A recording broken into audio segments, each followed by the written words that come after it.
সরকার কিন্তু তল্পিতল্পা গোছাচ্ছে, যে কোনো সময় উড়াল দিবে।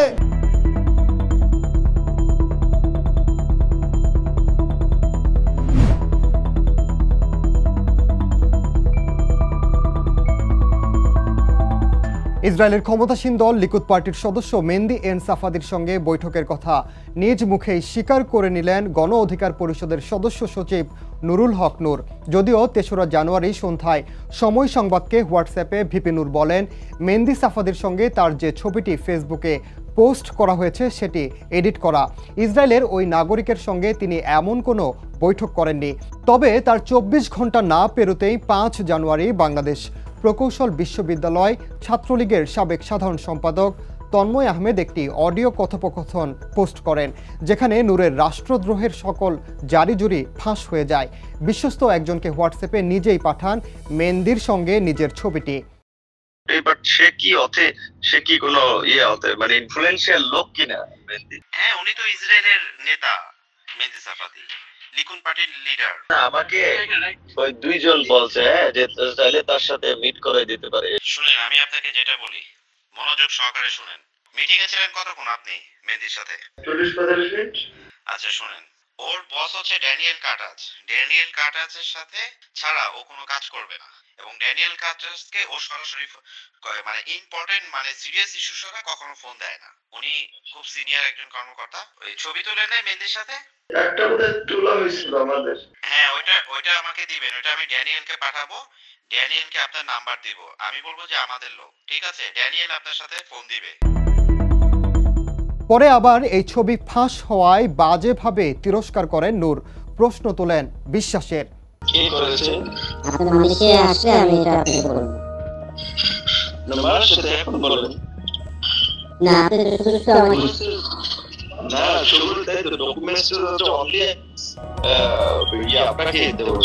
সেটা কিভাবে হবে? সুতরাং এটা আপনি বিশ্বাসের ঘাতকতা করেছেন। আপনি আমি আপনাকে দেখি যে আপনার সাথে বিশ্বাসের মর্যাদা তো রাখতে হবে। আপনি বলেন তো ভাই, আসলে আপনি ডকুমেন্টস কাকে পাঠাইছেন? এরপর থেকে সিআরআই সমন্বয়ক তন্ময়ের উপর আরও ক্ষিপ্ত হয়ে ওঠেন নূর ও তার সাঙ্গপাঙ্গরা। সামাজিক যোগাযোগ মাধ্যমে আক্রমণ থেকে শুরু করে নতুন করে তন্ময়ের নামে কুৎসা রটনা শুরু করেন তারা। কারণ ইসরায়েলি গোয়েন্দা সংস্থা মোসাদের সদস্য মেহেদী এন সাফাদির সাথে নুরুল হক নূরের গোপন বৈঠকের হাস্যোজ্জ্বল একটি ছবি প্রথম প্রকাশ করেন সাবেক এই ছাত্রলীগ নেতা। আর তারপর থেকেই সামাজিক যোগাযোগ মাধ্যম থেকে রাজনৈতিক মহলে শুরু হয় আলোচনা সমালোচনা। এদিকে নূরের হয়ে দালালি করতে এবারও পিছিয়ে নেই রেজা কিবরিয়া। লম্বা বয়ান ছেড়েছেন নিজের ফেসবুক প্ল্যাটফর্মে। আমাদের সদস্য সচিব ভিপি নুরুল হক নূর, তার বিরুদ্ধে কিছু অপপ্রচার করা হচ্ছে। একটা ছবির ভিত্তিতে এই অপপ্রচার করা হচ্ছে। এই ছবিটা আমি দেখেছি, আমার যথেষ্ট সন্দেহ করার কারণ আছে যে এই ছবিটা অরিজিনাল কিনা, এবং এটা জোড়া দেওয়া ছবির কিছু লক্ষণ আমরা পেয়েছি। দেশের গোয়েন্দা সংস্থার তো কাজ করে না, তারা তো আমাদের দেশের স্বার্থ রক্ষা করার কথা, কিন্তু তারা একটা রাজনৈতিক দলের স্বার্থ রক্ষা করতে বিরোধী দলের বিরুদ্ধে তারা কাজ করে। মানে তারা তাদের যে বেতন পায়, সরকারের বেতন, এটা অন্যায়ভাবে তারা নেয়। তারা একটা দলীয় বেতন তাদের নেওয়া উচিত, আওয়ামী লীগের গোলাম হিসাবে তাদের বেতন নেওয়া উচিত। সরকারের দোষ ত্রুটির থেকে মানুষের দৃষ্টি সরানোর জন্য, এড়ানোর জন্য তারা এই ধরনের কাজ করছে।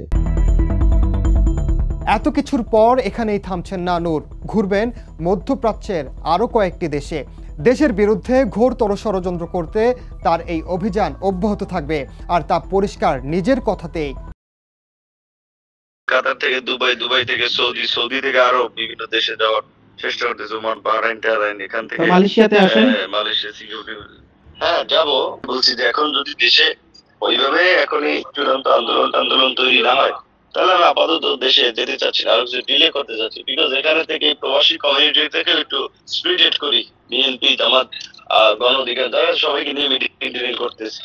এর আগে ভারত সফরে গিয়ে ইসরায়েলের ক্ষমতাসীন লিকুদ পার্টির সদস্য মেহেদী এন সাফাদির সঙ্গে বৈঠক করে গ্রেফতার হয়েছিলেন বিএনপির যুগ্ম মহাসচিব ও চট্টগ্রাম উত্তর জেলা বিএনপির তৎকালীন আহ্বায়ক আসলাম চৌধুরী। ইসরায়েলের কুখ্যাত গোয়েন্দা সংস্থা মোসাদের এজেন্ট মেহেদী সাফাদির সঙ্গে তার হাসি মুখে কয়েকটি ছবি গণমাধ্যমে ফাঁস হয়। সে সময় বিষয়টি তুমুল আলোচনার তৈরি করে। সামাজিক যোগাযোগ মাধ্যমগুলোতে নূরের রাষ্ট্রদ্রোহী এমন আচরণের দৃষ্টান্তমূলক শাস্তির দাবি জানিয়েছেন সবাই।